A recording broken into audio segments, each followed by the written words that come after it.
shown this there, and it did get edited the moment that smoke came in. Now we're switching back over to defense. They did get a few mats off that Siphon, his teammates at least. Now he has enough time to actually take over this whole base. They fill up their loaded slots as well with more things such as shockwaves and a minigun potentially if they want to take it through as well. And they'll top off on the shields they used when they actually rotated in using them instead of the mats. We talked about that earlier as well. Yeah, now looking to retreat back to the metal carcass that they left behind. Remember, metal takes multiple shots of explodes to kind of break open. They actually find a trio nearby. It's going to be a huge pump shot for 104 now, and they're using the side pinch here. And no, another team comes through. He's going to hit the big pump. He's not missing, but it's just not enough to close the deal here. Rampage is left by himself, but I'm sure the comms are, giving out. They're weak. They're definitely weak. Let's see if Rampage can pull it together here. As he has 13 minis in the loadout here, and he is going to find, yeah, there it is. He's got to switch up the loadout here just a bit. Can he get his heals off, though? Can he get the medium bullets? No, he actually only has 5 mediums in the legendary, or in the epic AR here. Yeah, one thing I was going to notice, even if he does survive, what can he actually do? He kind of just has to stay in boxes, zone to zone, shockwave, and hope to get into someone's box or wreck another trio's game to get back in and online. Because right now, I'm counting him completely out of the running against all these big other trios. You see Namfu right above him and VND below him as well. That was a worst case scenario, too. When you hear that team chug splash going off, when you're like, ooh, that was ours. They caught our boy. They're using our resource. They're all healthy now. You know they're healthy.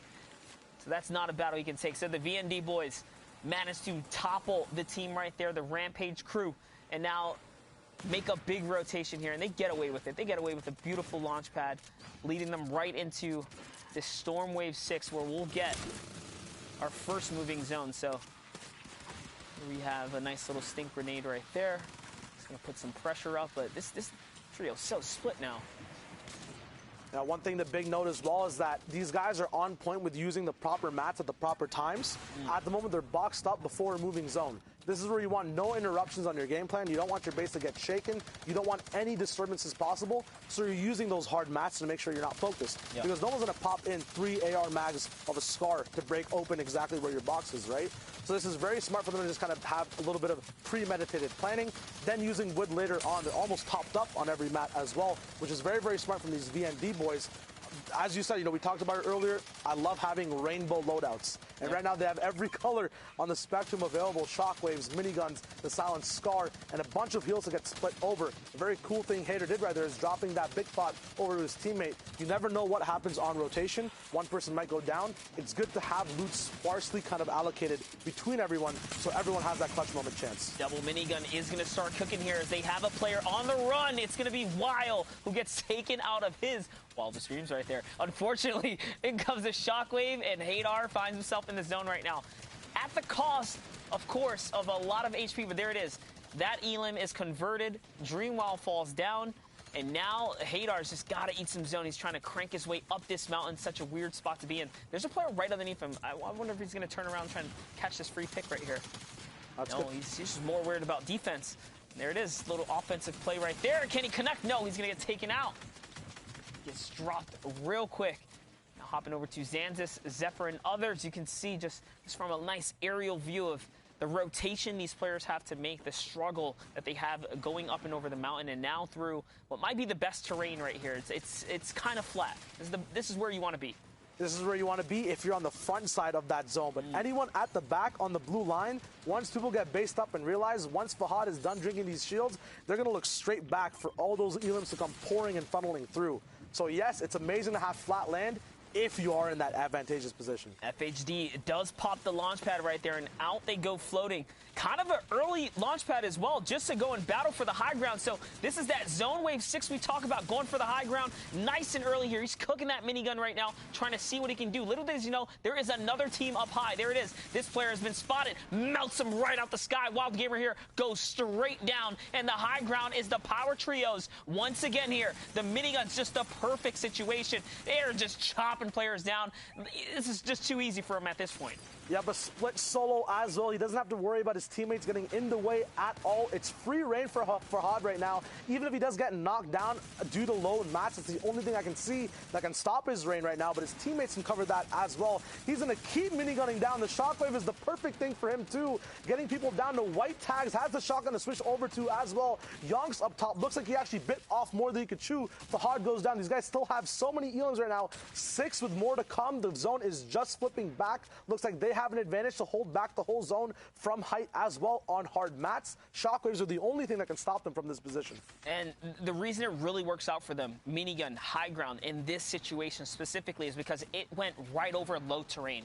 Everything dipped, so everyone's floating on weak builds, weak wood. When the minigun comes chopping, it's taking all that resource, all that material with it, and all these players were just thrown down to low ground. It's hard to defend at that point because you have to block what's coming up from above. You have to protect your floor plank below you.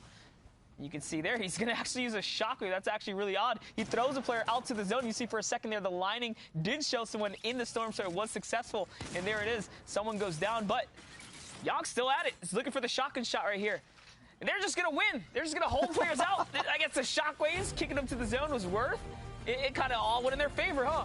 Yeah, it was a very unique ending right there. Very casual. They straight up started doing weird edits on height at the end. Absolutely no respect. We're going to be throwing it over to Sundown to break down more of what we saw in this heat and more. Sundown, what you got? What I got is some more highlights from the early and mid, and then a great display of the power trio holding the high ground and kind of putting what I said a little bit to shame in the last analysis. They were able to stick together as a duo and run out the rest of the lobby, showing that teamwork and the prevalence and the ability to dominate. So very well played from them. Let's hop on in and see what went down in the match. So first, again, we're hopping on board with Toggle and his trio as they're able to get a knock and then put a great amount of pressure onto them. Stealing the wall on the other side, seeing the chug splashes go down, and just going to work. Boom, knock right there, gets the conversion, and they're able to then find the other opponent inside the shield bubble and reap all of the rewards from that. Now on board with the Alter Ego crew, who is able to find a pinch and then get the knock and seeing the teamwork. So now we'll see it from the other perspective, just the amount of pressure they're putting on, constantly pickaxing, trying to take the wall and trying to not allow the opponents to get away. This is the early aggression that's disciplined through, and you can see Dennis Smith being able to catch the opponent out there. Nasir going down, stuck between a rock and a hard place on the side of the wall, and again, just putting these rifles to work on the backside of the storm and catching people in unfavorable positions. Now you can see Mev picking up Lin there and able to avoid the trap. And this is a great rotation coming out from Moon as he's able to land right on the side of the bubble shield, box himself up, and catch a quick edit. You barely even saw him take that shot out, but now he's able to track down and get the loot from that to put his team in a great position. But now on board with the power trio as they just run out the high ground. And I mean, just watch here. Like his ability to track Jiren there, constantly checking his angles, and they were, again, never threatened. We talk about high ground control and being able to work top down and converting it into eliminations. There was a reason these guys were on top in this heat, and it was their ability to execute and finish in the end games. That is back-to-back victory royales running out from the power trio. And again, there's a reason they ran Heat 1. But now we're going to continue with our Middle East coverage. I'm going to hop into the casting booth, and joining me will be the fantastic, as Zeke said, amazing, individual, award-winning Dr. Lupo. I don't know about all that, but I appreciate it.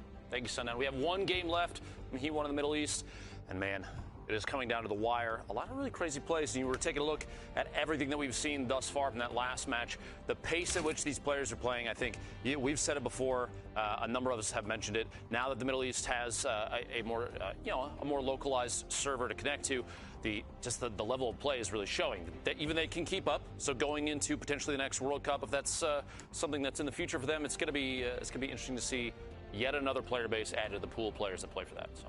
I know, I enjoyed a lot seeing players coming out from India, Saudi Arabia, from Southeast Asia. They're all over the place, but the games are ready, so let's hop onto the battle bus and drop on in to continue our coverage of the Middle East. And again, apologies in terms of those who wanted to watch the European action. We're intending on watching that. Heat 1 did get moved to tomorrow during the same time as Heat 4, but I will also say I've really enjoyed getting an extended look. It's not a lot of times. I know during the World Cup coverage we did go back and watch some of the Asian Oceania replays, but we don't often get to do a deep dive into some of these other regions. So I'm really enjoying it as someone who tends to go back and watch a lot of the server replays just on my own. Getting to explain this and kind of show off these gameplay, it's really enjoyable to me. Believe me, I understand people want to see their favorites and things like that, and we will get to all those players, time permitting.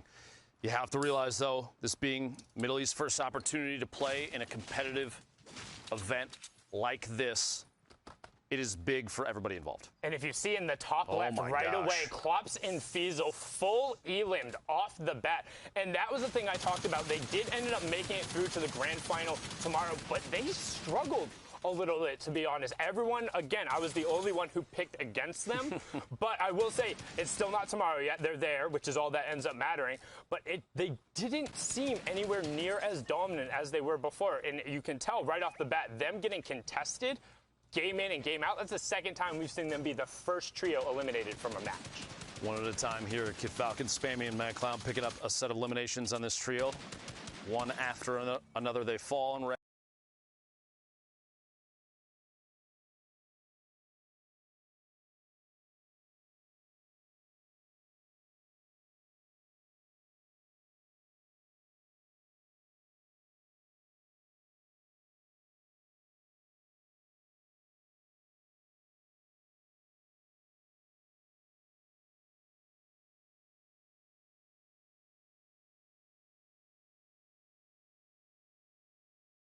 own the remainder of Shifty Shafts. Meanwhile, up on top of the floating island, Aga, Yagami, just hanging out, farming through everything that they can up here.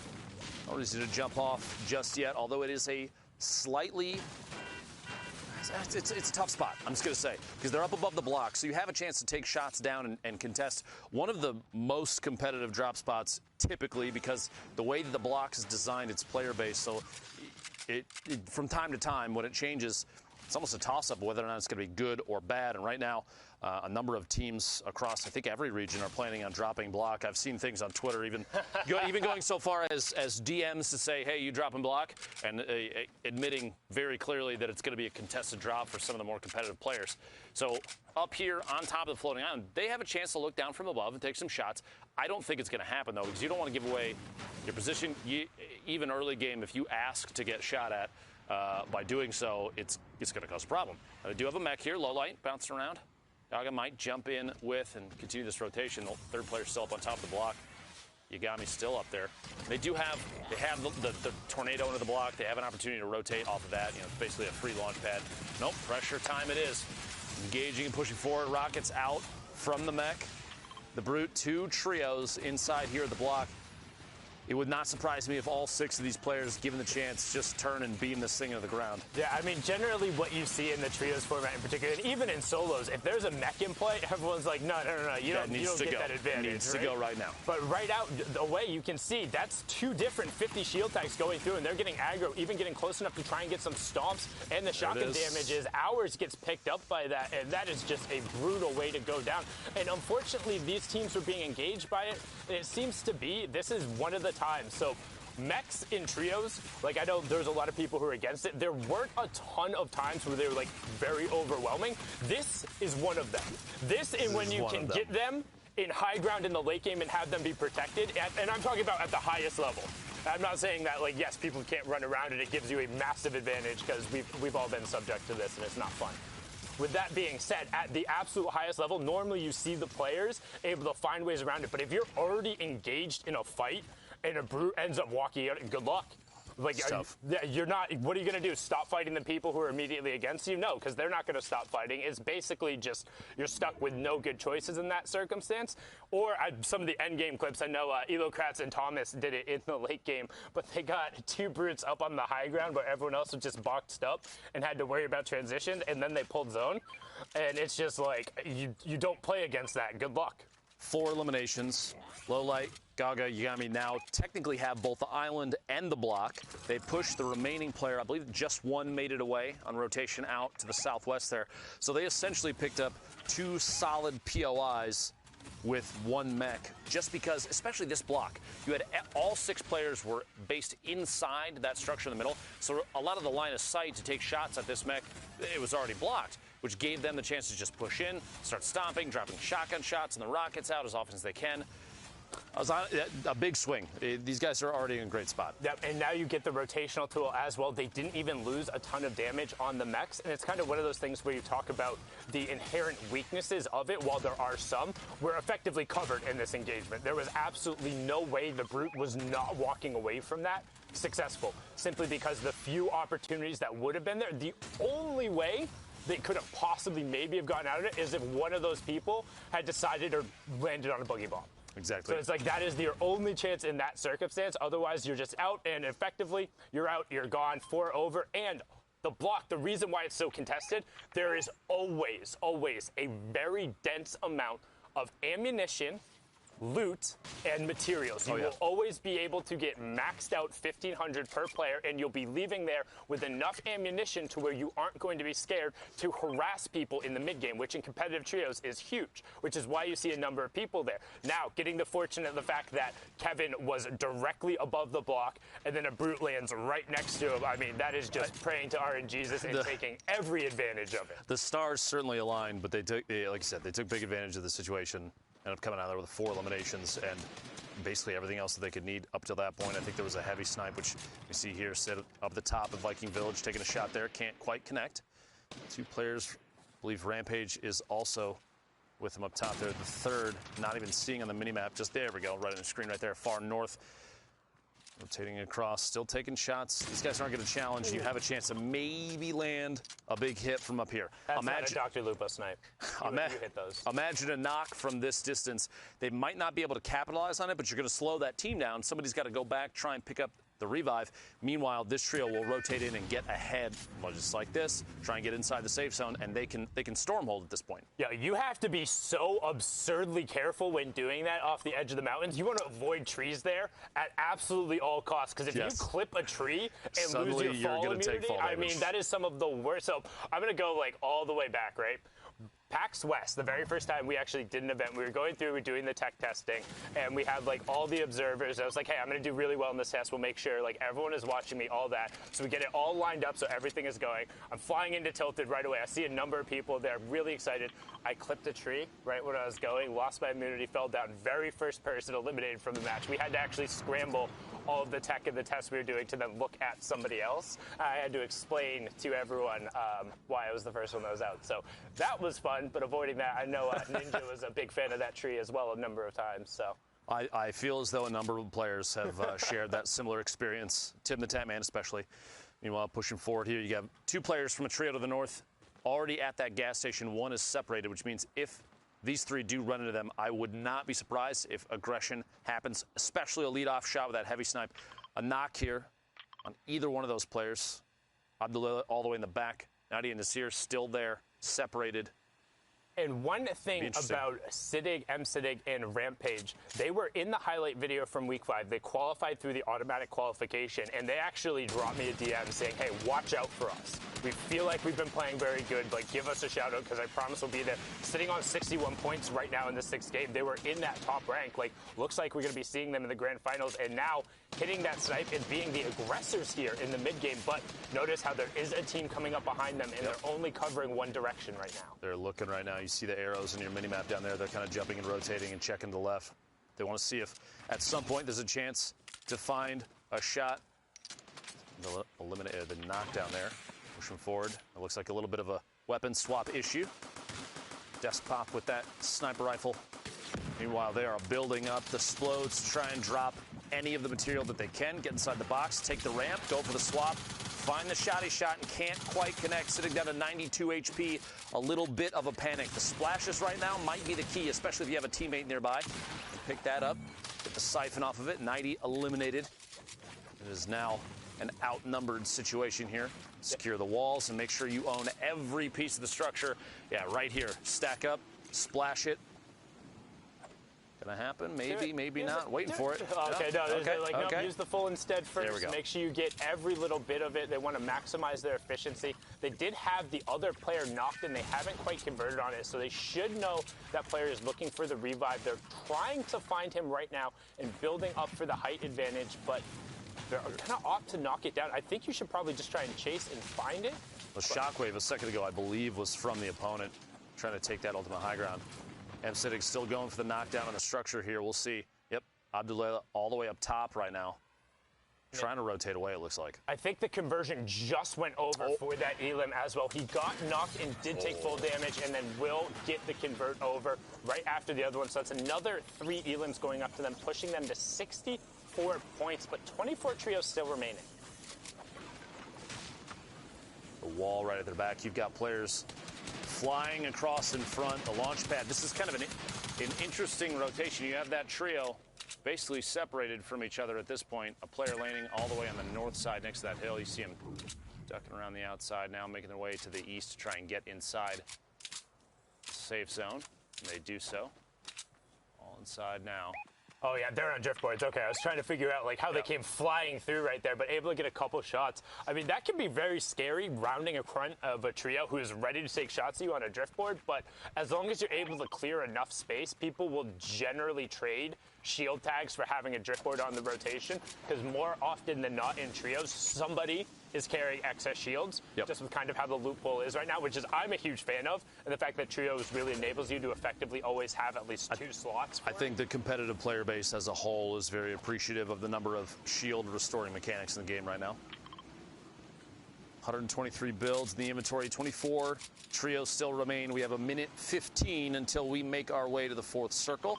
It's like a far northeast push from where we currently are, the safe zone in the bottom right corner of your screen there. Good at making moves. The marks basically communicating what may or may not be the best call. They're going to build up for just a second. They've had pretty decently far storm rotations from them too, right? Like the zone hasn't been doing them a ton of favors, but meanwhile though, you remember that, I wonder how that mech team ended up doing, because everything ended up pulling towards north, so they should have just been set to be running wild, but haven't seen a ton from them. Their best bet, Elim feed. Their best bet at this point may be to take, if they still have the mech, find a hill, build up around it, and protect it for late game. And that might be exactly what we're looking at right there. Yeah, in fact, minimap that's the same color as the team earlier that was on the island and dropped down into the block. So they are still up there. I'm assuming still with, actually, there's no mech on the minimap, so it may be gone now. Moving forward here. 18 seconds until this circle starts to push. Team up on the hill, they're going to have to move soon. I'm assuming a launch pad of there's something up there. Otherwise, they're waiting maybe a little too long to make movements at this point. Well, you can, as long as you're not on like the far side of that zone, you can outrun it, but that's just always terrifying. Like even this to me is a scary rotation because you look at the number of old builds that are there. Luckily on the bottom of the map, you know, since you're marking the edge of the zone, there's only really like, well, they don't know this, but we know that there's only one team who's realistically in between there.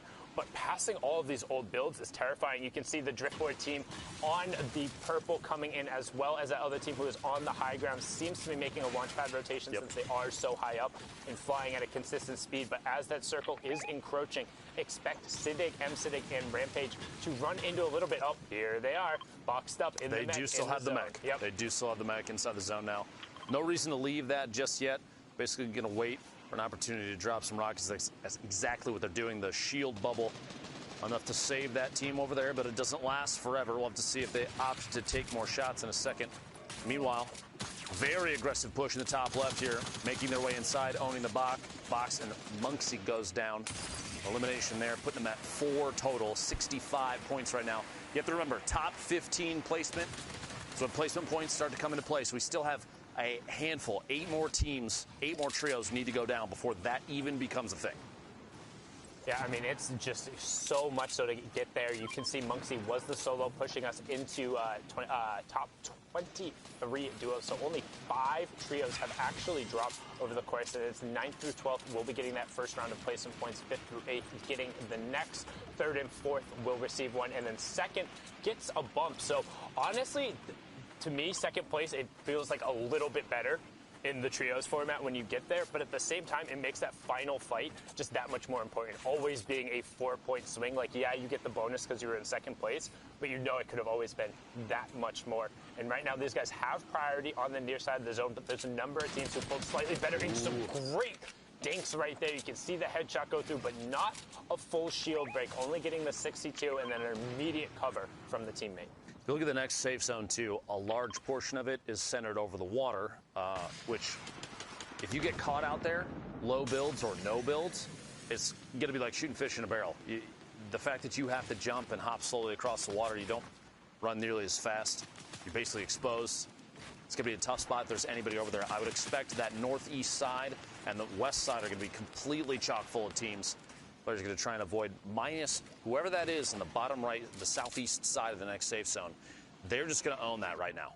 There's no need to move too far. They're even on the slowest edge of the circle. They can just kind of wait and see who may make their way down the hills in towards this river.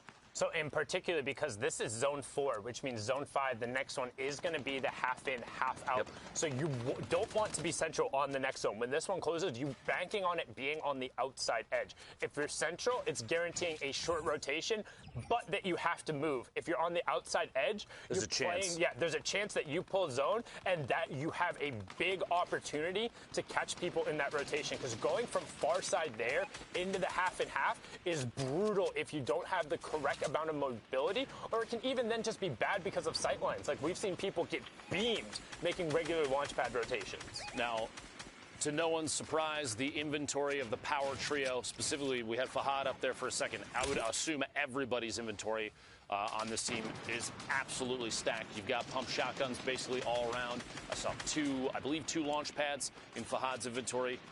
An RPG yet again. This trio seems to pick up some of the best loot every single game, which will help them consistently climb to the top. Now, loot's not a guarantee.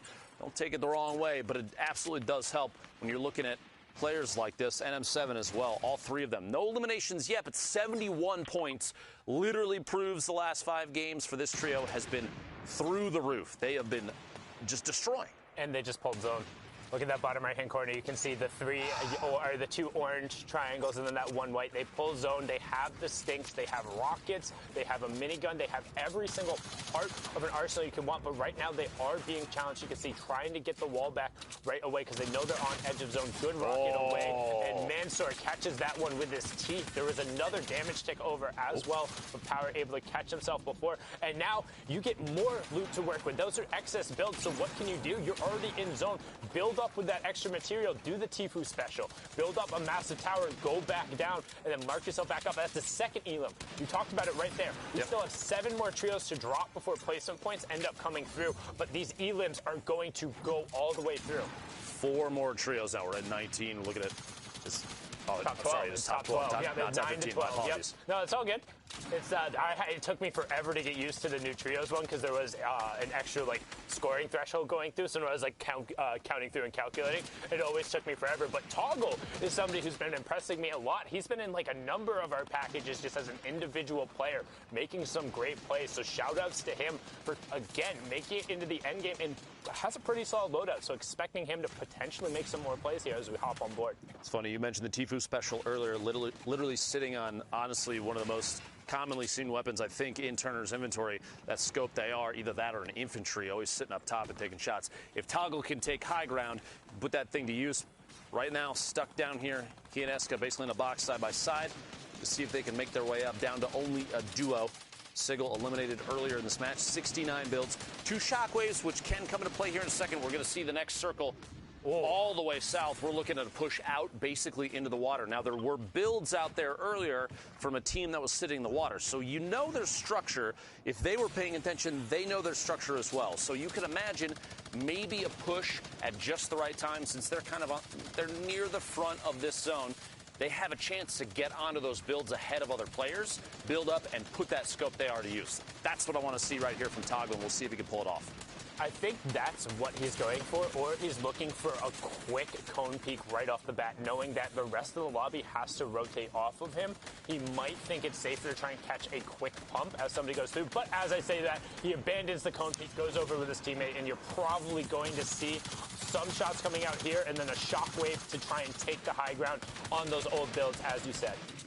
A little long-range tack SMG. Here we go. He's looking for it. They're literally already plotting the drop. The shockwave shoots across, maybe a little too far to the left, potentially separated from his teammate. We'll see here in a second. Go up. Down to the bottom right. Yep. Now's the time to build up. He has a chance to take the front of this zone. It looks like that's exactly what he's doing. He might be trying to drop down and match elevation with his duo here. That bubble shield from underneath. It's only 60 damage above the threshold. Finds elimination on Suber. Making the way on through there. But that wasn't his knock. They didn't get an elim, so that was just a conversion. However, he will pop up on some of the mats, but not the ones he really needed. Now sitting on max metal as we're closing in on top 15, nearing that first placement threshold there. You see Yonks going down there. Some great shots coming out from Toggle, but can he full convert? Instead, goes to the far side. 20 HP. No, he caught himself. Very close. 20 HP remaining. Sitting in the front. This is basically the same situation, except he's on the ultimate low ground, looking for shots to take on players that are going to try and make their way in.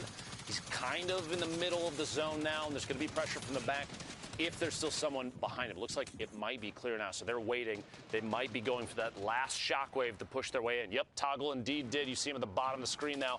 Landed basically right next to Rampage, M-Citig, and Citig. That trio all still alive. Meanwhile, the top, I am not even remotely surprised. Yonks is eliminated, but Fahad and NM7 sitting on the ultimate high ground. The minigun coming out. And if Fahad still has rockets remaining, this weapon combo might be the way to a victory. They have so many shields still, so campfires, 6 RPG shots. There's no way. They're splitting mats still, too, to make sure they have the ability to tarp out. This is some great teamwork, and this is what we talked about before. Kind of this is where the game starts to break down a little bit in terms of the Middle East. You don't have the rest of the trios. You can't just stack up. You're forced to rotate. But this duo up on the high ground, this is all the amount of control that you need. Look at the shots going down, converting into elims. When we hopped on board with them earlier, they had 0. Now they're pushing up into 6 and 7 as they just have free high ground. Nobody is even looking at them. In the middle of that, NM7 did pick up 2 eliminations. It's 4 right there. 2 and 1, a total of 7 for this trio thus far, putting him at 87 points in the final game of the Middle East. He won. And we're into top 4, so that's the third to last placement threshold. It's all about top 2 in the VR from here, and there's no way the power trio is going to give it up as Citig ends up getting dropped there as well. Just love the name Power Trio. Shots still raining down. 5 RPGs remaining in NM7's inventory. The trap, 2 full shields, a slurp, the pump, and a gold AR. 3 trios remaining, down to 2. The last set of placement points before the Victory Royale. An RPG to lead, trying to find a shotgun shot through the hole, and the last second flick on Toggle guarantees that Victory Royale. That's 9 elims and the VR. 24 points coming through there. That's back to back to back that we've seen. I think they won 4 games in total there through the whole stretch. So, whew, wow, Power Trio. Sometimes you're just better. Speaking of better, we have the man with some of the best looks in the house, Zeke, standing by in the studio. What do you got, Zeke? I'm so caught off guard. I thought that was going to go a completely different way. I don't know what to say, so we're going to go over to Shy now. Take it away. We got a package right here breaking down a lot of what just happened in that game, both on top, on high ground, as well as low ground in a few of the shambles positions. A very cool theme, actually. We're going to break it down, see exactly how things are going. Let's check it out. Right now, we're going to take the lesson that everyone kind of knows, but break it down a little bit more as well. When you're by the zone, by yourself, split off from the rest of the map, there's still a chance to actually pick up points and do well. Right now, we see an insane amount of survivability, a insane amount of points actually coming out, even if they're not placement. A nice kind of full send, actually, to go for points, not worry about placement, stay in the storm. The big lesson for playing inside the storm is sticking with your teammates as much as possible. W Horse does that very, very well. He then does split off, does go down, unfortunately. That does happen. but he still got a lot of points he wouldn't have got beforehand. Now, another perspective as well, on zone line, not actually in it, staying ahead of it with power weapons. You can't look back. That means the minigun's going to be used for quick, fast elims early, and then still full sending, no building. Don't worry about the loot. Just keep trying to shoot as much as possible. We'll see a Reese's trio, the last surviving member of it, staying on low ground next to zone line once again. Shambles position. Can't finish out other trios, but chooses for that risky play of gaining positioning first and then going for uninsightful and kind of, random position knocks on people ahead of them. They kind of expect him to go back for loot, but he stays ahead of the circle, uses nice ingenuitous type of peeks from the water down low, and then still tries to commit, does not even care for the loot, still keeps going for those elims, knowing the win condition of this entire game is getting those points. We're gonna now flip over to the power trio, the powerhouse of the entire Middle Eastern region so far, Power NM7. He's gonna be leading the pack with the RPG, gets that quick elim off the top. Amazing game from them. Amazing side games as well from people at the back. It was amazing to see. Man, this trio is very quickly making their way into my heart for being a favorite. We'll take a look. Now remember, these are the results from this morning coming out of heat number 1. So FHD, and I think I was corrected, it's Fahad, I believe. We will double check, but Fahad/FHD, Yonks, and NM7 are leading the pack by a pretty significant margin. Don't forget, everyone here has qualified going on through. But, I mean, we look, where is the trio that, let's see, okay. I like this trio. Do we have figured out what this is? Is it Siddig? I'm pretty sure it's Siddig, yeah. I like it, okay. This is my second trio. Now, don't forget, Klops, Fiesel, they're still somewhere to be found. We'll catch up with them in their heats. But what do you think so far, man? I mean, I'm very impressed coming out of the Middle East. I mean, this is relatively a new region in the competitive format, and it's really cool to just kind of see how they play, like what their style of Fortnite is heading into these kind of qualifiers. Well, the biggest thing I've seen is the utilization of different types of metagames and tactics. You have the power boys who play and use everything for the actual end game, which is really nice, right? You see shockwaves coming down all the way at the end. You see a lot of their utility used at the end. But then you have Rampage doing exactly what his name says. Rampaging forward mid-game, shockwaves, stinks, explosions, everything in his inventory. He's sometimes down to just a tactical shotgun. I don't know if he's dropping his ARs, but it's all used mid-game. That's where they get the majority of their points. So it's really cool to see different things go on the leaderboards in different placements, top to bottom. That's right. I mean, don't forget, guys, there is 7 regions playing here in Grand Finals. I know we all want to watch MMB, of course we do, but don't forget there's other regions that also have been working incredibly hard to make it here and want to be crowned season champions. But Fortnite fam, with that, we're going to hop back into games. This is heat number 2, game number 4, and we're back with Dr. Lupo and Sundown.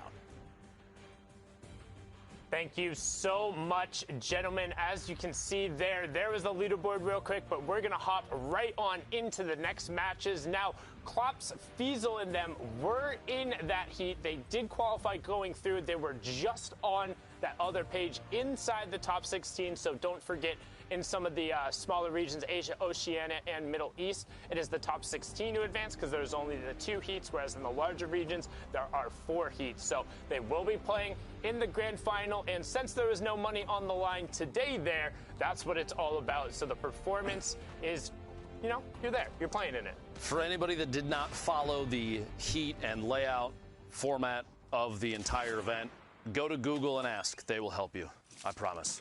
Meanwhile, we are in Game 4 of Heat 2. The Middle East region still, you see in the top right corner of your screen, just a quick little reminder there, the very beginning of this game. We mentioned Tilted Town earlier.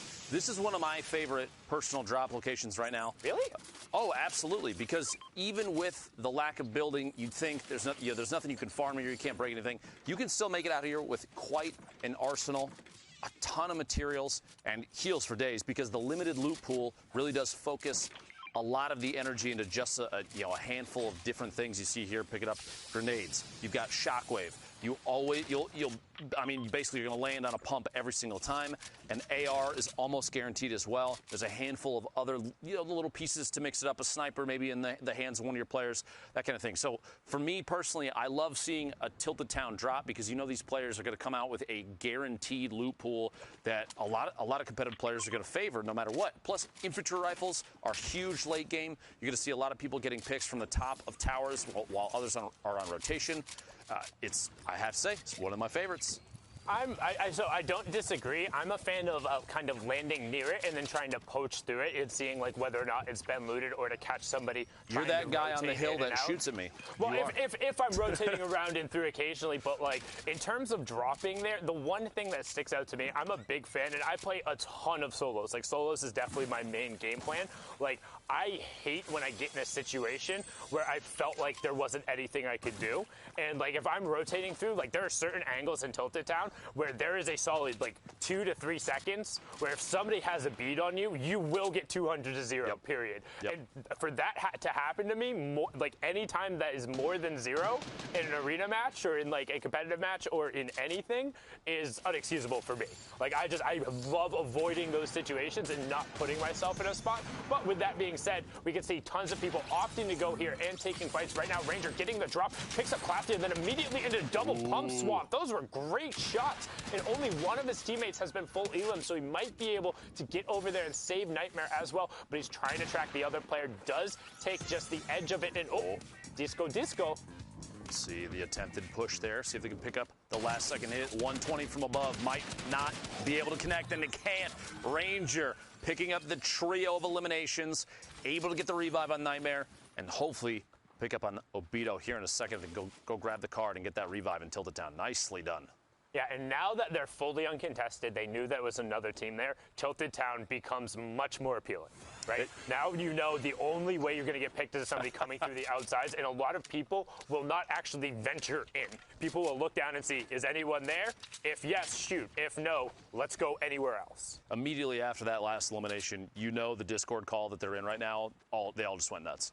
Absolutely went nuts. And I don't blame them. A three-piece right there as Rangers defending his trio is huge. They do, like you said, they pick up Tilted Town uncontested now. Now, they may not realize it from, we can see the minimap that there's nobody else there, and there's no one else looking for a third-party opportunity from up on a hill, like you're saying you like to do, which makes me no longer your friend, Sundown. It's okay.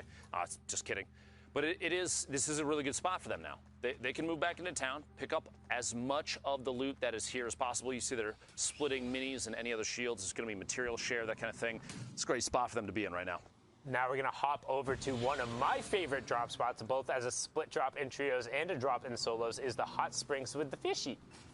So speaking of the fishy, there it is. Yeah, able to pre-edit going through, but there's 2 different chest spawns in the fish. There's 2 chest spawns over on the beach. There's 2 chest spawns up top. There's driftboard spawns up top and over in the other sanctuary. And plus that driftwood that's over by the hot springs is 27 a tick. But as I say that, Deadshot gets dead-shotted right away. This is the problem with this drop. You're saying it is literally a required split drop, so you have people, your trio is not everybody's near each other, and right there, Deadshot being too far to the east ends up paying the price. Not a good look early game in Game 4 for this trio. Yeah, but normally you're supposed to sprint over here or have a teammate drop over at this science spot immediately, because this is a great source of both metal and brick with 2 different chest spawns. And not having control of this, you typically will sprint over here with the driftboard, but they ran straight into a fight. Godlike takes a ton of damage right off the bat. No shields left to him. Tyrax has to box himself up, and they're in a tough situation when he has really good loot. He does.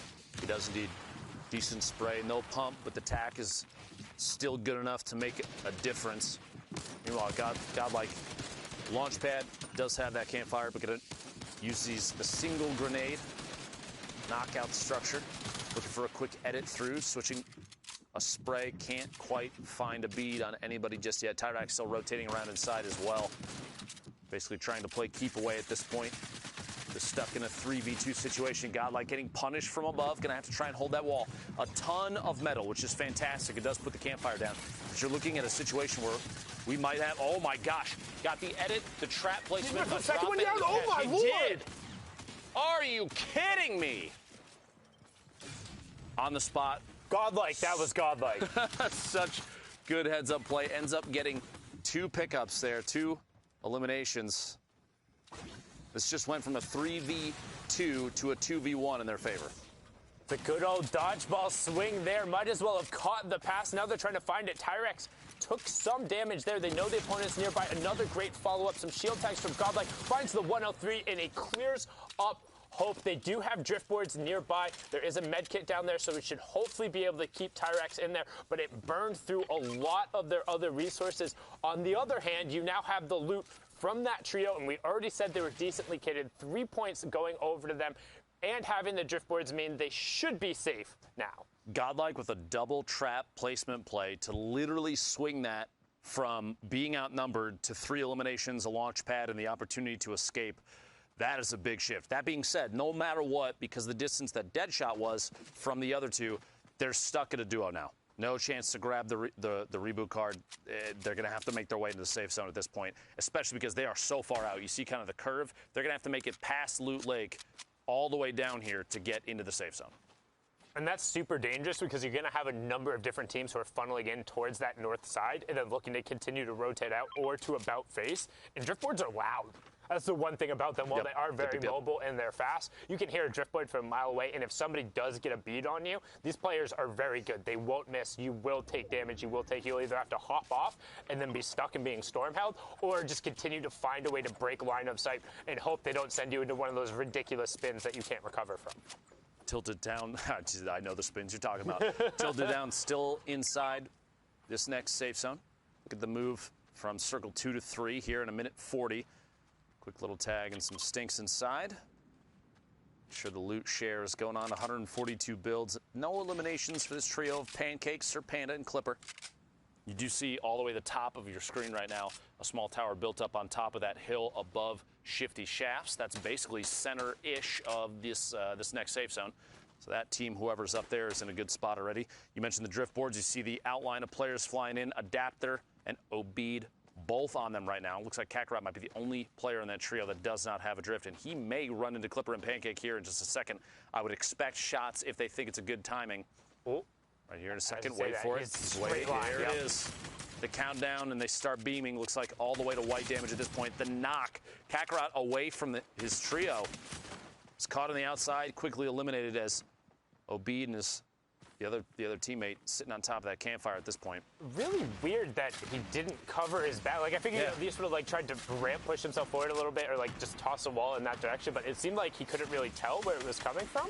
You expect even the reaction speed from a competitive player in Fortnite right now. Like, you get shot and you're not 100% sure where it's coming from, you're going to spin and burn the 40 materials literally just to put up the walls in every direction. No reason not to. Worst case scenario, point your head straight down and toss a cone on your head. Yep. But now honestly, I hate these fights. These fights irk me more than anything because there's so many spots in Shifty where there's a lot of little angles is occupied. But now a great little hop through for Clipper, but then he gets clipped himself. Pancake trying to do everything, does pick up Adapter, and that's another trio going down. So now 3 elims for them, but 2 revives that need to happen. And there's a number of teams there, but Pancake will be playing medic and get this one taken care of. Well done on his part. 3 eliminations now, 24 points total. We're at 27 trios. Storm Surge is coming into play now. 77 players, which means 7 more need to go down before that stops being an issue. But for this trio down here in the bottom of Shifty Shafts, they are free and clear. Over, I think, 190-ish damage above the threshold. Trio from Sam, I believe you picked this trio as your favorite. Middle East right now, Hunter, Flame, and Prime here at the skeleton of the monster. Yeah, so they were the only trio to take a week away from Fiesel and Klops. But again, like we said, they had played with 2 different trio partners there, which kind of led me to edge more towards these guys. Flame was the player who ended up qualifying for the World Cup. Unfortunately, wasn't able to attend due to personal reasons. With that being said, seeing him kind of grow on the Middle East region, kind of bring this trio up, he's definitely the anchor here. He's able to pop off in so many circumstances. But the fact that they are very consistent in their discipline, and I think they perform slightly better in kind of these tight heat scenarios, and I'm just excited the fact you see them sitting on 42 points. They are towards the higher end for what we've seen in these matches, so assuming we'll see them in the grand finals tomorrow. Good chance they make their way on through. We are still in game 4, so even after this one completes, 2 more games remain for this Middle East Heat 2 group. We shall see. At this point, yeah, here we go. Little box hold. Going to pop that edit and sit and just look around, see if there's anybody on rotation. Comms between this trio while they're sitting here on the northeast side of the next circle. You have 1, 2, 3, 4, 5, 6, and maybe 7-ish trios in roughly the same area here. I would say especially the 2 trios to the north right now, looking down from above, they are definitely in contention to take shots as rotations start to occur. But here we go. Hunter and Flame. Hunter dropping a couple of those grenades out. The shield bubble goes down to stop any further aggression for even just a moment. Very good call there. You don't want to lose too much structure, especially to those GL shots. You get a little bit of splash damage going, a couple shield breaks. You're going to see aggression in this trio here in a second, if it happened. So honestly, I'll trade. He had 7 grenades before, so he threw one more back in the chamber there. Now he has 3 max. Not sure if there's other explodes across the team, but they pulled zone again. And you burned a bubble shield for not a ton, right? The grenade launcher would be great in a circumstance to force another team out, but that's effectively what they were trying to do there. And instead of trading it for mats and maybe a couple tags, you get other team's bubble shield out. So not too bad, but a push coming in on the other side. As that Zapper does get armed, but grenades get thrown out the other way to try and equalize the fight. Press is coming through. Hunter, however, on the backside, edits back out. Akator gets picked down. Oh my God! Rakan gets mowed down right there. A super aggressive edit coming out from Hunter. Prime, unfortunately, does go down. However, we've seen before with this team that Flame and Hunter are the backbones. Every single time in the week they won, it was Flame and Hunter putting up absolute numbers. Not to down talk Prime or anything, but they are not unfamiliar with the situation. And the fact that they pulled zone again and they're able to rotate through, I'm still confident. Right now playing like legends, holding it down here still. 2 eliminations. Prime is out of it at this point. Going to go for that quick edit, reset the trap on the wall. Looking to see if he can find it. Can indeed. Lezix is eliminated. Seal off the top of this box that they're sitting in and rotate around. They are, looks like, safe now in here. Chance to pick up the car to potentially make a push. If there is even still, I don't think there is a reboot van in the safe zone. Maybe Shifty, depending on once we see the full map, we'll have to take a look. Shifty might be the only one, but at this point, that's too far of a rotation. There's no need to worry about that. Nightmare, Ranger, Obito down at the bottom here in the river. Kind of a precarious spot to be in. They basically reclaimed little hut that's down here along the river, but you're so exposed down at the bottom of this canyon. Anybody that's up top that wants to take shots, if you're forced to rotate, is going to have the advantage against you. 24 trios remaining, 67 players. We have 45 seconds until we move towards Circle 4. Yeah, and the next Storm Surge threshold after the 70 will end up being the 50. So when that one pops up, don't be surprised to see it. With that being said, after the fight with the Sam Trio, they basically had an extra 1K mats laying around. So the next zone pull, if they pull zone again, they're in such a great position. But otherwise, they still have the opportunity to kind of branch out tunnel and have a slightly safer rotation. What we're really waiting on is there's not going to be a whole lot of action for the next 20 seconds or so until that zone settles and it moves. Everyone has basically staked out their territory. We've seen a few pokes back and forth, but right now, since no Storm Surge is active, some grenades coming out right now. Oh, and this is something I want to talk about right after they go through, because we've seen the rise of the Solari nade, which is a little bit like this, but here's Godlike and Tyrex, who we saw with that early 2v3 turnaround from Godlike, trying to go on the aggressive here, and they've separated this full trio, knowing they got that. Nightmare, unfortunately, gets his ramp block, but that's not his metal wall, and that's going to complete. That's a launch pad burn for nothing, and now he's been completely segmented off. They are in zone, edit down, great 100 tech, picks up Tyrex, but then Godlike picks it up, does cover his back, will try and get the conversion through the siphon. Can Godlike clutch it up again? He wants to get back over his teammate. Nightmare does get the conversion, and he's safe, but now what can you do as the other trio starts pouring in shots? Shield tags coming out from Ranger. Obito over there as well. But as the zone settles, if he can branch out even a little bit, he should be able to disengage. Some nades come flying in, but now it seems like they've mostly given up the fire as he's disengaged down into the water. As I say that, this might be some of the most aggression we've seen between two trios that, honestly, with the position that they were in previously, it even surprises me that they pushed for this, because coming from the west side of the river, have to win this fight.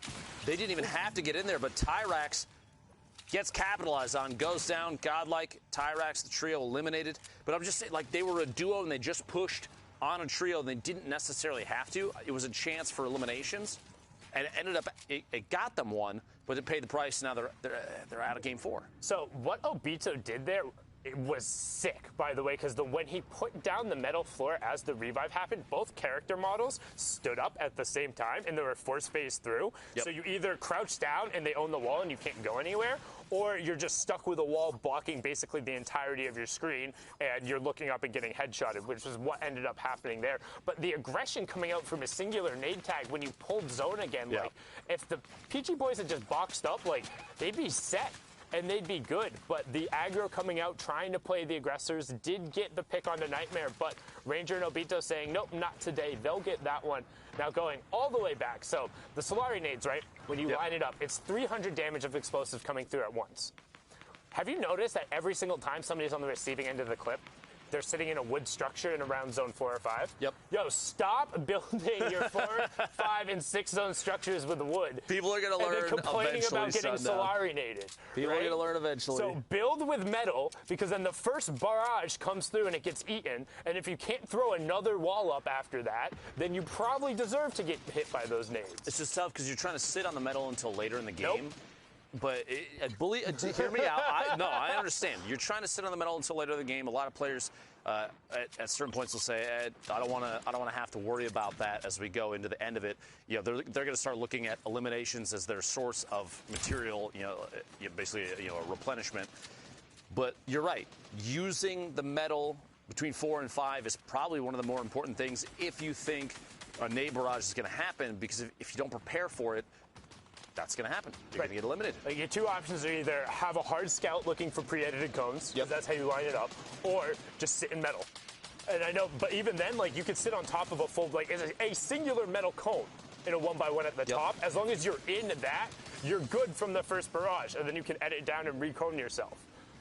I'm just throwing it out there. 400 HP on fully built metal. You're not wrong. We'll say that. You're not wrong. But now, good rotation coming out here, utilizing the launch pad, and now we're pulling in towards the half-in, half-out zone that has the potential. I mean, this is brutal. You're half on a mountain, you're near tilted zone, so you're either running through the river while the billy goats are up on the side, or you're being forced to go over the verticality. So these next zones are going to be key. That's why you see people burning utility now to get primary positioning here, because you're either on the high ground or you're stuck. Ooh. Trying to take shots at more players rotating through. Carl, 1 elimination. Raid and Snoika, 3 and 1, so 5 eliminations total for this trio. 20 points, 20 trios remaining right now, 43 players. Well ahead of what the damage threshold is thus far, especially if Carl continues to hit tags, if they even have to worry about it at this point. Here we go, the next circle, looking at a northeast push back across the valley through the river. Just massive amounts of pressure. The minigun combined with a legendary AR spraying walls down. They're trying to seek out any damage tags they can, because they do get a knock, especially in a place like this. Everyone's basically pressed against the wall. You're looking at a chance where someone else is going to try and take shots at that too. Plus, Carl has 12 RPGs. Here we go. Wait for that edit. See if you can sneak one in and get a ton of damage. You have 12. You need to start firing these off. Honestly, can't take them with you. Oh, there you go. Can't take him with you. As you see, he gets the 120 tag there, immediately going to start reloading. He knows people are going to move. Launchpad does come out. Good little archway edit, but oh, yeah, there you go. That was actually such a great move to get up on the high ground on the far side. Now start firing those babies off. Punish these players who are trying to rotate through right now and take advantage of your superior positioning. But right now, instead, just going to get themselves settled in the fact they're sitting on 5 E-libs and they have great positioning right now over the rest of the lobby. Bubble shield on top of the launch pad to prevent the immediate laser, so good little combination there and showing off the versatility of that new addition. There we go, taking their rotation as well. Carl all the way up top. Number of players rotating on through there too. Tuna potentially going to take shots. This trio tries to make their way in, looking for a spot to land. Carl's going to get forced all the way down underneath a tree, basically the low ground with this many players above. 13 trios remaining at this point, which means one more needs to go down, and then placement points come out. A solid rocket! Ooh. Are you kidding me? Right through. What an angle there as Carl picks up at least, let's see, 2 knockdowns, minor and unique. Both knocks. You see in the feed up there, which means 1 player left. There's the eliminations come out. Vinti is the last one to go down there, and this shockwave to put him at the forefront of the storm. Very, very key. Looking back down underneath, still 10 more RPG shots. Feeds one through. Another trio of 121 damage hits. Another one. Oh my gosh, the feed just does not stop for Carl, finding knock after knock. Raid does go down. You see, got to be eliminated, so they're down to only a duo. But building forward, one right in front. Another elimination there, up to 5. Great awareness, too, to turn now with that AR towards the line, seeing the player rotate and drop down, catching him, and now he worked directly back up to Snoika. So all of a sudden, they're back together, and they're one of the few duos who is still left. Everyone else is pretty much a solo rider. You can see Flame still in the top left. Carl picked up another Elam. That's another rocket finding down. No marks there, but then gets it with the AR tags top 4, but he gets picked up. Still 7 RPGs in there, but he had great efficiency there. Dropping down, there's one duo left. Otherwise, it's all solo riders. 11 Elims from Snoika and his trio. Nobody wants to fall here. You want to get into top 2. There's Elim number 12. There it is, and there's top 2 as Ziad goes down. It's Obito versus Snoika there. Can he close it out? Unfortunately, pinned against the wall. You have to go forward. 7 HP, but it's a wall of tack shots coming up there, sprinting straight into Obito and Ranger, the duo who is able to clean up that fight in the river, turns around the resources, runs the lobby. 13 Elims, 15 points for the VR, 28 points there. That was pretty impressive, Zeke. What do you think? I mean, look, anytime you can knock out 28 points in a single game, you're feeling pretty dang good, and I'm pretty sure the Ranger trio here was feeling pretty good after that. Now we're back here. We're joined by Shai because he's got some pretty incredible plays to take a look at. Yeah, the main thing with Obito that I saw was crosshair placement. It was actually insane from what I saw. The way he kind of manipulates each environment he's in on where he wants to place his crosshair is amazing. So we're going to break that down real quick. We're going to get into it and see exactly how things go. Checking out the replay right now, we're going to be in Tilted Town with Ranger. So at the moment, he's going to be looking top down, making sure his crosshair is always in the middle because he knows builds actually won't come out. It's really cool to see as well, dynamically switching his spacing on where he is. We'll see a shockwave or an enemy come out from the actual house he's in. Instead of fighting him, he gets boogie bombed. He's going to go up, make sure that whenever he's going to be pumping through, it's going to be a guaranteed headshot from the top down. More pellets will actually hit in this engagement. So very good, very fast cleanup. You'll notice every pump shot he takes is a direct over 100 damage because of where he places his crosshair. Right now we're checking out his another person in the region as well. He's going to be going up and around Thunder. Carl actually moving in and out of his box on different layers. You'll see that he actually sees a lot of the zone, so when he actually jumps up with the shockwave, he can see exactly where he's going. Then we tune in back with Obito, just standard up end game, but once again that crosshair placement from both these trios, knowing exactly what layer they're on and where to look. There's no confusion whatsoever on exactly what is going on. So off mid ground, you want to look up a little bit, but most of the time your crosshair tilted down, looking exactly where the enemies are. Another plus 100 pump coming through. Once again, no confusion. RPG, look for more Elim points down below. Easy shots taken, a little bit of an overpeak, but the clutch factor is always there. Once again, positioning perfectly, taking your time. The crosshair, I will keep stressing it, is so good. Just being at the perfect position possible. Less work for you, more expected, insane plays, high accuracy. It's amazing. Man, Obito, Ranger, and Nightmare. Now, Nightmare unfortunately was taken out, but still an awesome game from them. 28 points. Obito really manipulating the chakra of his enemies there. If you get it, you do. If you're not, that's okay as well. With that, he got it. With that, we're getting ready to hop into another round of games. We're going to be jumping into game number 6 of heat number 2, if I'm correct. And I believe that's going to be Monster, Deface, and I. Is that correct? Monster, is that you? Oh my gosh! Wait a minute. We're not the same Wait a minute. No, look. I have different clothes. We have different facial hair. We're two different people, brother. We're two different people. Oh my gosh, I thought it was just me and me there for a moment. My bad. Apparently you and I are actually two completely different individuals with different voices. Now you know. Fortnite fam, we're getting ready to jump into the next set of games. What do you think so far, man? So remember, these games happened this morning, but what do you think about the Middle East? They literally have me breathless. It's been a lot of fun. No, honestly, watching the games unfold, again, we talk about a lot. Watching a new region come up, and have an opportunity at the spotlight, it's been a blast. Well, let's not wait any longer. We're jumping into game. Here we go. This is game number 6, I believe, of heat number 2, if I'm correct. We're jumping into all of the action right now. But yeah, man, Middle East is absolutely insane. Their precision, their accuracy, their aggression, like, they are out of this world. And it's kind of crazy to think, like, they've been on this forever, you know, and now we actually get to see it. They get to show us what we've been missing out on. And that's what's kind of cool about Fortnite as a whole. It's a global competition, right? So being able to add another region and then be like, oh, hey, what's up, Fortnite fam? We are also part of this, fam. We're here to play. Let's show you why. I mean, it's just impressive. That's right, and we've seen a couple stars come up. Even our predictions aren't necessarily as accurate as we thought they would be.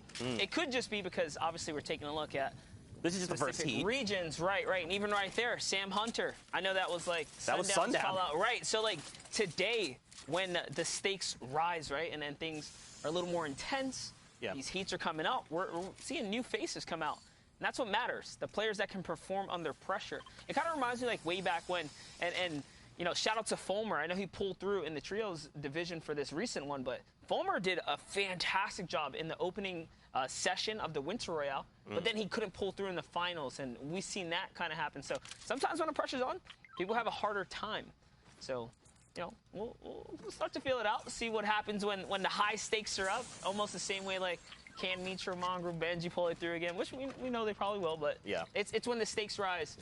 Who comes out on top? Those are the real champions. I think Sundown pretty much puts it best. It's, some days are just not going to be your days. And some days, a Fortnite for you will go unbelievable. You'll find your golded out kit, right? You'll get those eliminations. You'll get those perfect rotations or those launch pads, those splashes, whatever utility item you need. And sometimes it just isn't going to go your way. So being able to kind of pivot in that moment and say like, okay, look, we landed here. We took a bad fight. What do we do right now, right?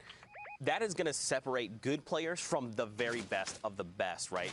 And I think I kind of touched on it a little bit earlier. I still don't think we've seen the highest range of Middle East. I still think they have a very high ceiling, and they're just going to continue to show us what that is as the season, as this Grand Finals continues. And talking about ceilings and shots and all that kind of good stuff, Obito actually caught a nice little headshot with the hunting rifle on one of those unsuspecting players who was firing down and did not expect that shot to come right back. Lots of offense played right there, but Steady's trying to get to that reboot card. He actually is going to pop the shockwave. And I don't know if this is the right play, putting himself at a disadvantage here. Oh, because it was only a knock, right? He didn't actually get to finish the deal, so he's going to be able to pull this revive off right here. He's going to be able to pick that player up. Obito and Ranger are now stuck in a 3v2. Remember, no one can build here in Tilted Town. It's all about the angles. Nice little camera usage right there, getting over the shoulder. That's going to be a one drop, two. Can he get the third right here? Connecting with so many shots. Zeke, this is going to be really close. Here it is. Oh! Hits the big pump. Ranger showing that he is not here to play any games, but Fortnite games. I like that. Fortnite games. That was good. I like that. Man, that was crazy. But for Ranger to just immediately down two people, right, and then kind of force the enemy into that 1v1 with the chug splashes in his hand, if you're the enemy and you're popping something like a mini, you still have that, like, delayed timer, right? A minimum 2 seconds. There was some splashes there. That enemy was like, you know what? I've got the splashes, but I think I hit him pretty hard. Let's just go full send and see what happens. Now, Ranger was like, oh, are you? Please, come on over. I've got the pump ready to go, and I will down you. And that's why we saw them pick up the win last time. Again, just that aggression, that precision. These guys are executing on another level. And that's one of the perks of battling in Tilted Town. You can really see those clutch ups happen because of the camera movement. It all comes down to angling yourself, hiding your body, and then making those shots.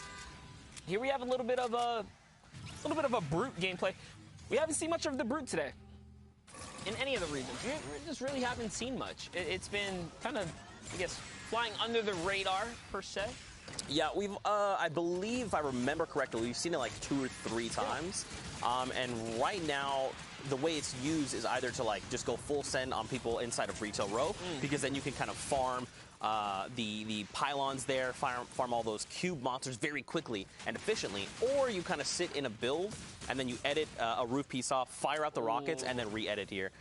Sykes is going to find one of the 2 eliminations, and they're trying to track down another one if possible. It looks like Cubo has one of the enemies there. Yo, they're going to drop down. Not today, Red Boy. Not today. That was just too easy for them right there. Stomping the yard, bringing down the build fight.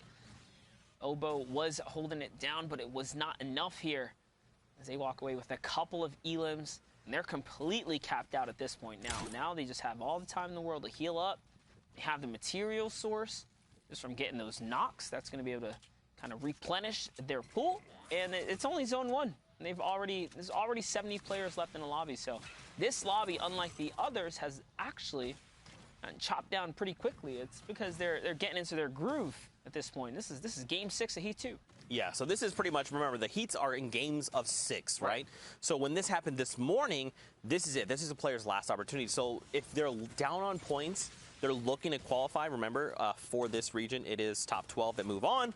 So they're trying to rack up as many points as they possibly can. So they just like have to say, look, cards on the table, we just have to go in. If something goes extremely well, we can potentially strike up in top 12 and move on.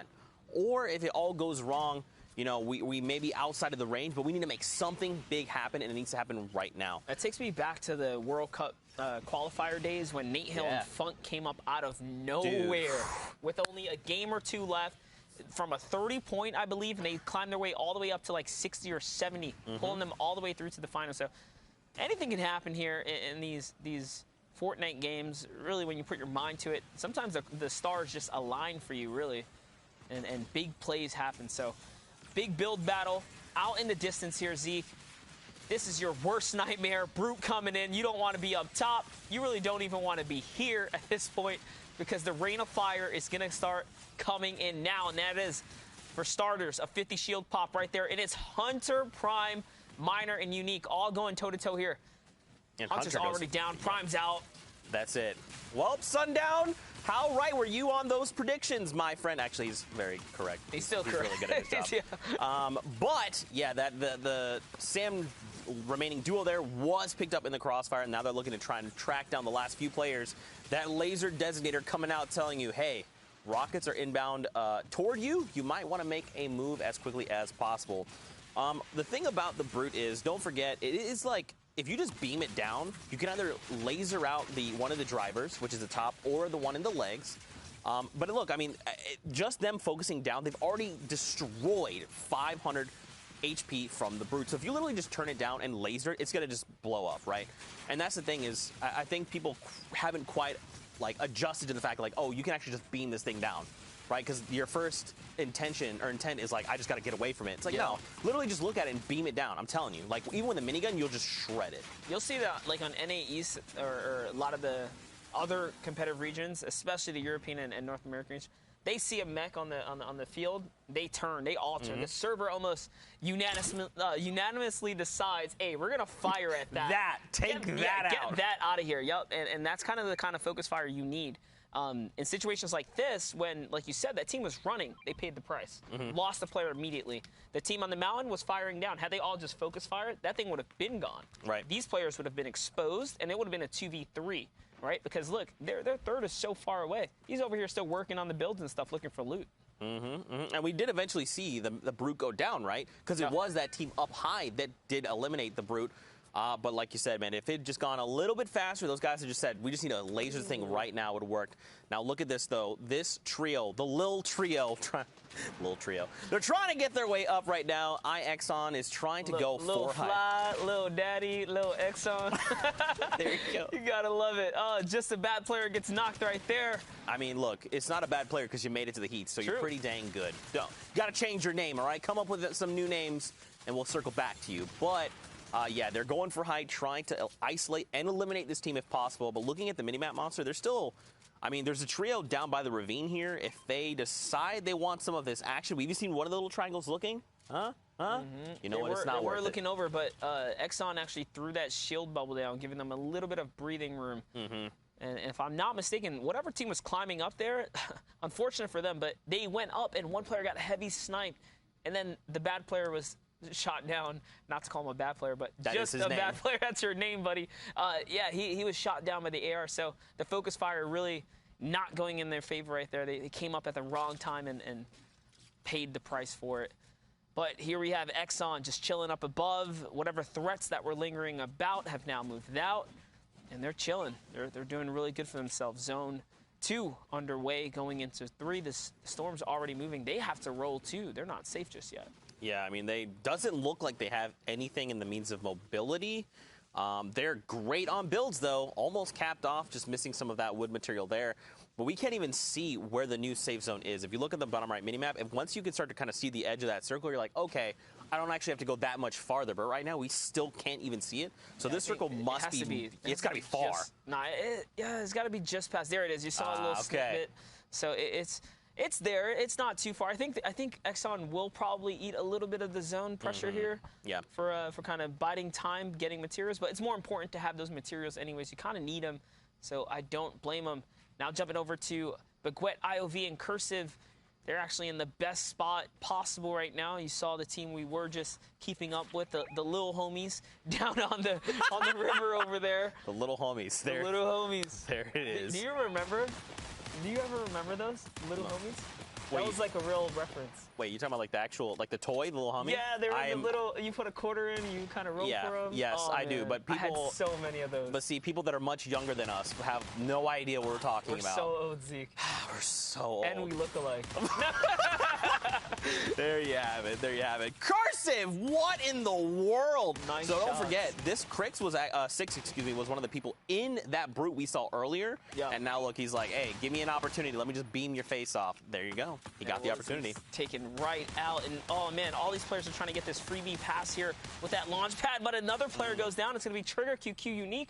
He's going to get taken out. Cursive putting monstrous pressure up with the scoped AR, which a weapon we just do not see shine enough. And it's gotten so many changes, so many great changes. They increased the damage on it. It no longer has damage drop off. It's 100% accurate. It's actually a fairly useful rifle, especially for long range like that. You can chip away at players. You see the marking coming out perfectly as well, just letting his teammates know, hey, I hurt that guy. This guy's shot right here. He's doing a really good job controlling the field here. And the thing is, at least I believe, and maybe I'm wrong, but I think the reason we don't see a lot of the scoped AR is because the infantry rifle kind of does the same thing, but the infantry rifle is more useful at close quarters, right? Because when you scope in with the AR, you're not going to do that at point blank, and the crosshair is way too big to try and take that engagement. But if you point blank someone with the infantry rifle, which everyone can do, because like this is the very best of the best, right? That's where all these flick shots come out. They're going to hit you for 80+ damage right to your face, right? So I think that's probably why he has that scoped AR. If he probably could find an infantry rifle, he might opt to swap it out. And maybe this player loves the scoped AR because I think it's a great weapon. But that's probably why we don't see that weapon as much as we probably should. Yeah, you're right. The infantry rifle, and it just hits harder, right? You know, why hit for 26 when if you're going to peek like that, he'll hit you for 41? Yeah. You're right. You're absolutely right. Like, yeah, you don't get the zoomed in scope, but I mean, if I just put this crosshair over that pixel and I get that damage number, which they do. They do. They don't miss. That's why they are here. That's why they've made it to these heats, and they're looking to make it into grand finals. I mean, this is the very best of the best, man. We're chiseling it down right here, but nice heavy snipe attempt right there. He's not going to quite connect. Now here comes a rotation. You can get this. You can get he's this. waiting. Focus. The strafe. You stand still. You eat the bullet. It's Cursive who goes down. Little X on here. Lands a monster shot. He's now trying to knock him off that ground right there. See if he can force that player down to convert on the elimination here, Zeke. That's crazy. On Cursive of all people, like, we just left him beaming players left and right. Like, you cannot stand still. You just cannot. We call that gargoyling. You cannot sit there like a gargoyle and stand still because these heavy snipes will come out. They will drop you every single time. And that's what our little homies just did. I tried not to laugh. I really did. Oh, gosh. Anyway, that's what Exxon did. He was like, you waited. And you saw the patience, right? Because he could have taken a shot at any moment, but he said, look, this guy's going to stand still. Cursive will make the mistake. I'm just going to wait. And sure enough, it happened. That's right, and man, they managed to pull that revive off, which you really only see in trios, right? Even though they tried to full send, just one person playing defense is just good enough to kind of hold out and get those saves off. So lucky for them, Cursive is going to be able to pop his minis there. You saw him; he's still in the running here, but we have.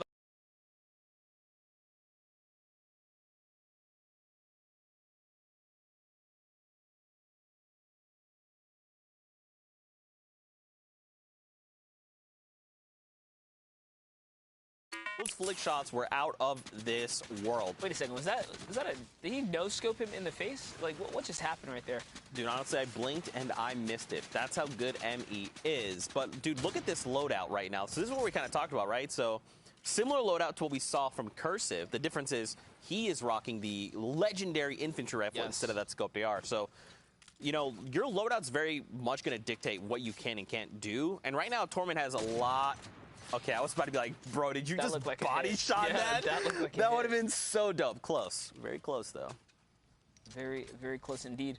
So they're facing up a tough rotation here. They have a long way to go. There's a team perched up on the high ground, team to the left, team based up in front of them, one down in the ditch below them. This is a struggle of a rotation. I mean, they do have shockwaves, and look, they're looking at the extra mass. They're looking at the extra trap in the zone like, hey, buddy, is it worth it? Like, we kind of need this. Okay, lucky for them, they do have a launch pad. They're going for that immediate launch pad play. Have to hug the mountain right here. There it is. They're going to go in and block that line of sight just a little bit, and lucky for them, they do not get the focus of the server as they make it across the river here now. But look on the little hill there that was on their left. Obito, Nightmare, and their third partner is here. They are here ready to potentially take another win if possible. Now, these guys are already sitting on 4 eliminations, which, by the way, 4 eliminations halfway through your game in a server like this speaks volumes in itself. Like, it's either one of two things, right? They had that early drop, they contested a team, and they eliminated them, or what we saw is they said, you know what, it's almost late game, we're moving it in there, let's try and make a pick. They do have the double heavy snipe and the rocket launcher monster. They could make some plays. That's right. With the heavy sniper, with their RPG, it actually looks like they're poised up for one right now. There goes the heavy snipe to open up a box right there. They find a brute.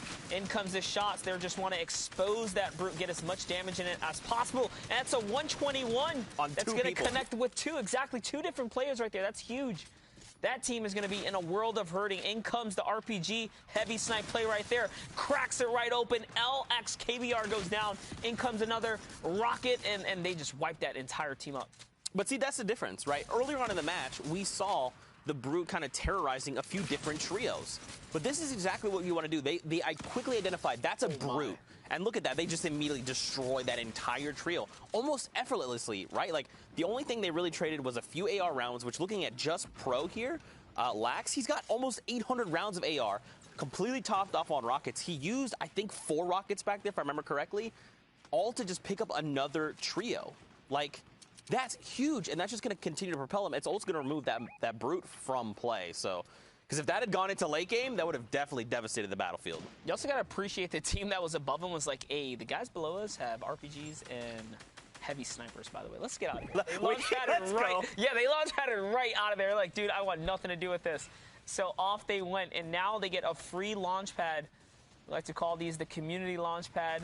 Sharing is caring in the situation here where they get that freebie rotation. Anyone nearby gets to kind of skate on out of there as well. And here's a look at your server. As you see, there's still a couple of faces to look out for here. Ranger, Nightmare, and Obito we saw pop off just a bit ago. Ranger really making some big plays here. Looks like he's contesting for the high ground. He's going, trying to use that distraction of the team that was battling there, and it's going to work out. They're gonna get this high ground. The shockwave is going to come up. Is it going to be enough? Doesn't look like it. Things are going to pause up a bit here. His Ranger is still, they're very high, though. His boys are battling here, Zeke. Yeah, I mean, he doesn't really have the loadout. Like, unless he has, like, I was going to say the only thing he can do is shockwave here, but, I mean, or just catch Mood completely off guard. That is a 100 to the back of his head, and they're going to drop him and find potential more loot. There is an edit peek going on, and there you go. See ya later. I'm so sorry. I'll just see myself out here. See, I did it twice. Later. Take it out right there by the MES boys. That was actually we got our jib really operator intense over here, Nicole. She's dying. She's dying. I got one person to laugh. We did it, boys. All right. Was it worth it, Zeke? Yes, it was. It's always worth it. Ranger and Obito here. Now, the question is, did Nightmare go down, or is he just lower somewhere else? Okay, so Nightmare is actually down. Ranger has 4 eliminations, and Obito is the 1. So that means it's just going to be them for the rest of the game, because there's no way you're getting a revive off at this point in the game. Look how high up they are as well. They're so high up right here. Really They only scary. have 1 shockwave. This is too scary. But, I mean, they got the elims while on the high ground, so you know they just replenished a ton of material. The question is it enough? Oh, no, God, the rocket! It's not enough. No, the rocket, you got to let... Yep, there it is. They saw it coming. He shockwaves right off. He still manages to land on high ground, and more shockwaves are now coming out. But him and his duo that remains from this trio here are left alone to battle this server out. And Ranger had a shockwave that he used to get much further down, so they're very far apart right now. But Ranger's doing okay, just took a big hit, and his shield got chunked down. They have to try and regroup if possible, but I mean, everyone else in the lobby is onto what they're doing. Now he's gonna find Baguette here, his deliciousness, and he's gonna try and get some of that potential loot. More shockwaves are coming through, so now he can try to make more plays. The question is, where is Ranger? Like, Obito's making a play for high ground again. He's like, look, I don't know what you're doing. I've got to try and get back up to high ground. Because of that, Ranger falls, and now look, Obito has unfortunately launched himself behind everyone. No shotting gun can help you there. It's a tough life to live, but the game keeps on rolling. Brook, is down there on no HP. Gentle is here, kind of on the safer side of the circle. But look, Monster, across the board, everyone is in critical condition right now. The server just got melted. I don't know what happened, but that zone wave was absolutely devastating to most of the players that remained in this lobby. Shockwaves are now popping off right here as Power GNTL, Power Gentle is trying to hold it down, trying to stay in the running here. He has one shield bubble remaining. If he uses it, he can't fire up. If he doesn't use it, he kind of goes down without it. It could be the difference in keeping him in the game here. He's going to run for the mats. There's going to be huge mats. He actually didn't have any up until that point. There's a minigun. There's an RPG right next to him. He's going to focus the RPG player instead of using that to his advantage here. So now he's left in a 1v1 situation. He did get one material off of that. That's all he has. Can he connect? Zeke here. He has one more shot to make, and he does connect.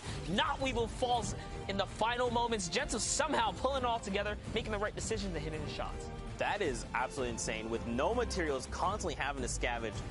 Gentle there made it all work in his favor. And don't forget, that was one of the trio we saw in the very beginning that started the game with the Brood. So they still play second because of that. Still points to be divvied out. For now, we're going to go back into studio with Sundown. Sundown, what you got for us? Thank you so much, Zeke and Monster. And what I got will be some highlights from that last game we just saw, and then the final results from Heat 2 of the Middle East. So we'll see who's going to round out the second half of that roster in the grand finals tomorrow. But first, let's take a look at some of the action that went down and what led to the final moments. So first, we're hopping on board. We saw Thunder Carl have a great game previously with those Rockets in the last game. Got to watch him break that down, having a very strong early game here, able to put to work with that recently unvaulted TAC SMG, the high rate of fire just ripping apart. And you can see Reed able to follow up right away, putting the two tactical weapons to great tactical use there, cleaning that one up and closing out the fight. Now, we talked about kind of the limited weaknesses the Brute has and how it can kind of affect it right here. You're third partying somebody who's already at multiple levels. There is no way they're going to be able to turn and react. That is basically free mowing for the Brute. Now, it does end up getting focused down eventually, but not before they're able to pick up a massive advantage from just showing up to the fight at the right time. Now, we're going to rotate over again, because notice, we're just inside the placement threshold here, and Gentle is all by his lonesome, and this is what we talked about in the Middle East, how the gameplay tends to break down towards the end. People lose a little bit more of their teamwork compared to the other regions, and that's what allows Gentle to just out-survive the rest of the lobby, picking up a number of clutch elims at the end, which ends up pushing him up a difference of 9+ points there from the placements and the eliminations he was able to get, those final moments being enough to push them up into the grand final territory. Let's take a look at the standings, and I mean, you can see them right up there on the board as well. Just a great performance coming out, the results coming on here, and like, again, my pick right there, Prime, Aflame, and Hunter, but also shout out to Obito, Nightmare, and Ranger for their great performance, the trio playing out of India. So again, I love seeing these different regions being able to go through. We will actually also see the next page as well, since the top 16 are the ones who are advancing, so you can see the line right there. And again, the one thing I want to note is the difference of how many in Fortnite, when all the little plays matter. Right here, the line, it's 1 point. That's one elimination. That's getting one other revive. That's finishing one other knock, but able to push through one-shot Soriana and Power RV. So honestly, the field is now set. Both of the trios who we predicted will be competing in the grand final tomorrow, and I'm excited because we'll get an opportunity to see some of those matches and crown our first ever Season X champions. So it's going to be great. We've seen a lot of Middle East so far. That's it for the games from them. We're going to throw it to a quick 5-minute break while we get ourselves situated, use the bathroom, do anything, go walk your dog real quick, get some water, get some food in you, because we're going to do the same, and then we'll be back with more Fortnite action.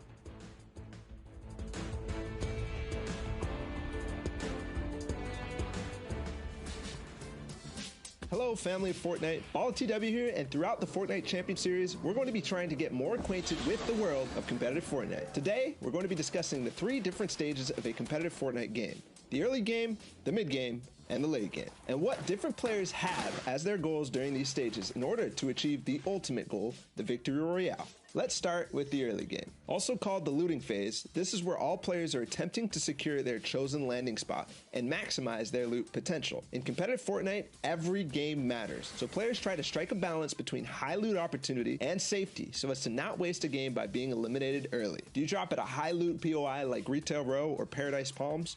Or land at a safer POI on the edge of the map, where less players drop because of less loot? Regardless, the goal is common, whether you take a passive approach by looting safely on the side of the map, or an aggressive and risky approach by letting others loot for you and finding early eliminations. Now that we know what the early game is, what should we be looking out for during this stage? First things first, being contested.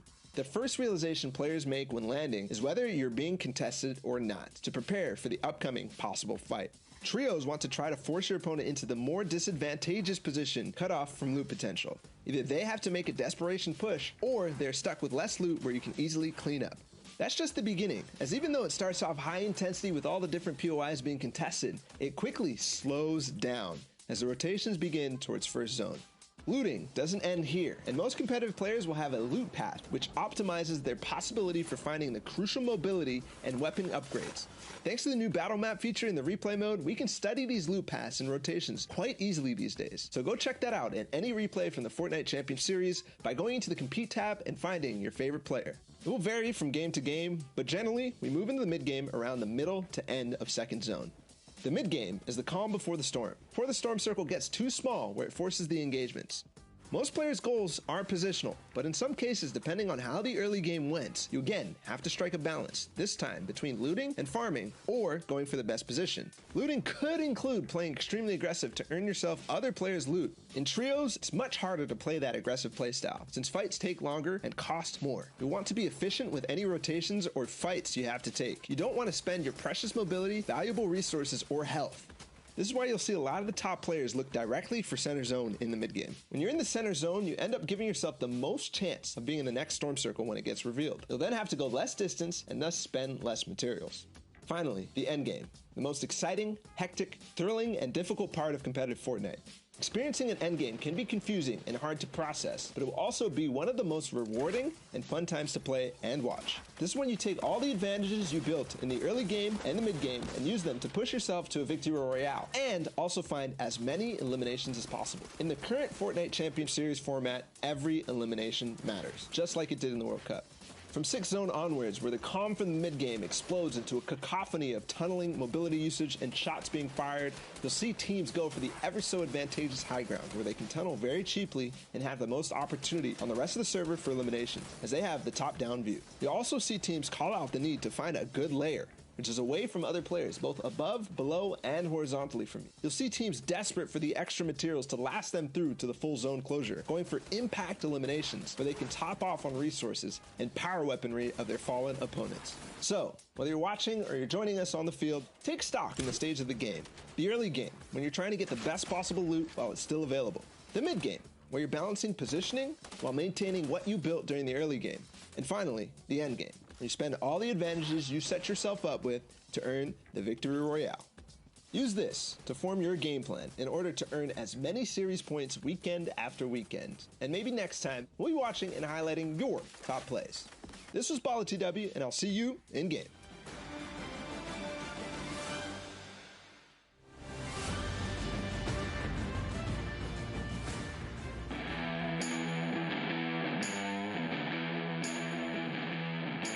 What's up, everyone? Sundown here to bring you the latest installment of Plays of the Week.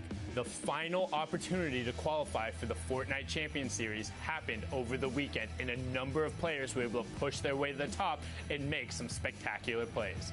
Let's dive in and see who popped off. Kicking off Plays of the Week, we'll start with Kurtz down in South America as he lets no targets get away and says, "Not today."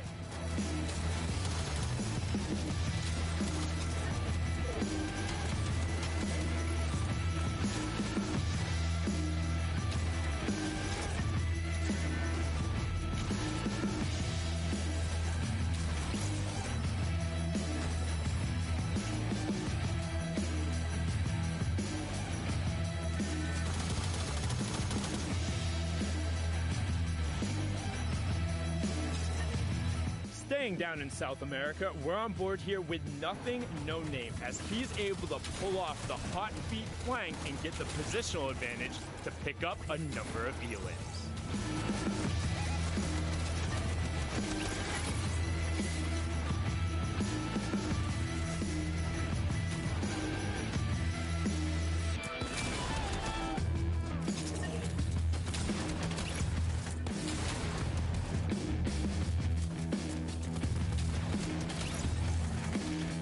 Next, popping over to the Middle East, we have M. Siddig on the tack attack, going to work and eliminating the rest of the lobby.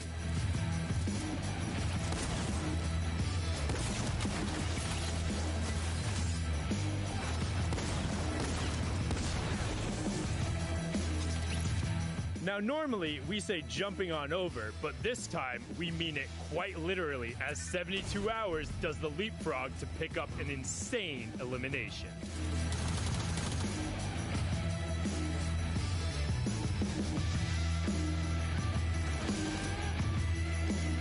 Staying over in NA East, we have the world champion solo player Booga, well, dropping his opponents down a level or two.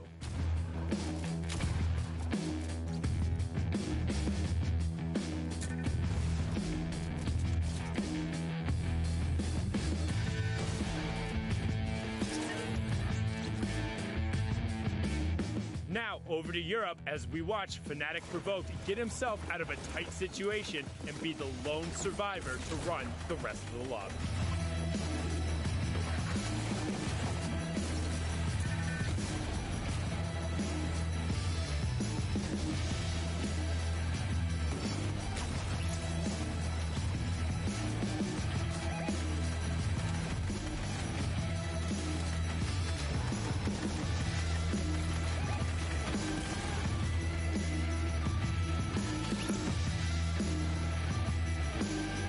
Sometimes in Fortnite, you need to innovate a little bit, and right now Jordan uses everything in his toolkit to pick up 2 quick elims.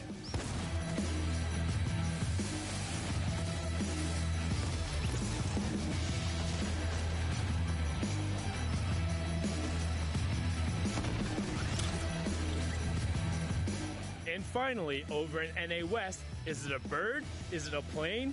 No, it's Rex getting his high ground shot out and going for a last-ditch effort to get everything he can.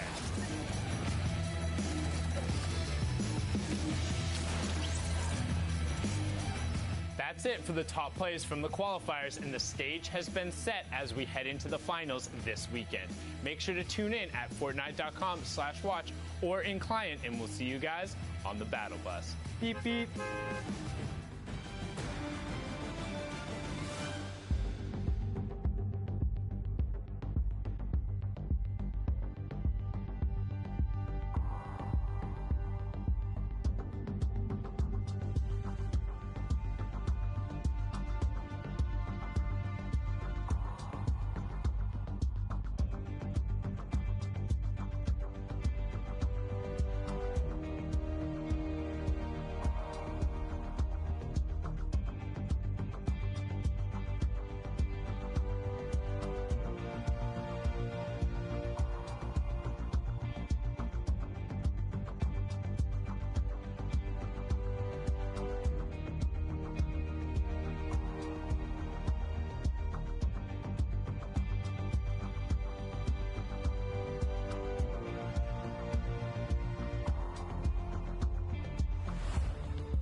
Welcome back, everyone, and I will just apologize for everything that happened over the past 90 seconds. I have no idea what any of that was. When Zeke and I get together for too long, we get, kind of a little crazy. But one thing in our end, we were able to resolve some of the issues going through with the scheduled matchmaking. That means we will have Brazil games coming up here in a second.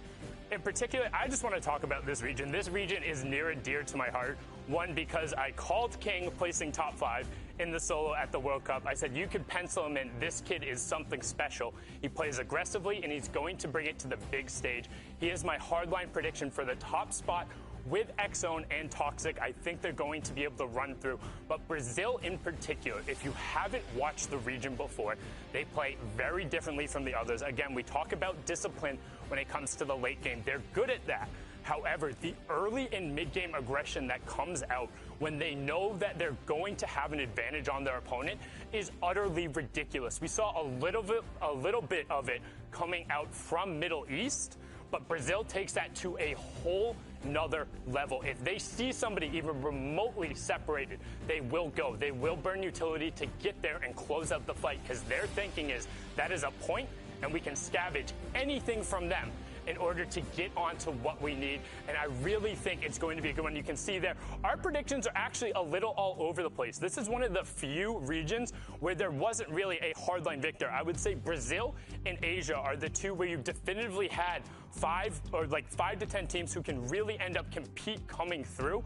I mean, you can see, as I said, I had King, X-Zone, and Tox at the top. Zeke had Reds, Snow, Avalar, and Techno Viking. Showagger picked Mastier, and then C9's Dracons and Blackouts. Monster D-Face had Nyx, D13, and Tuzu and Lupo picked Wishy, Kurtz, and Laleo. Now, one thing you'll notice from all of that, every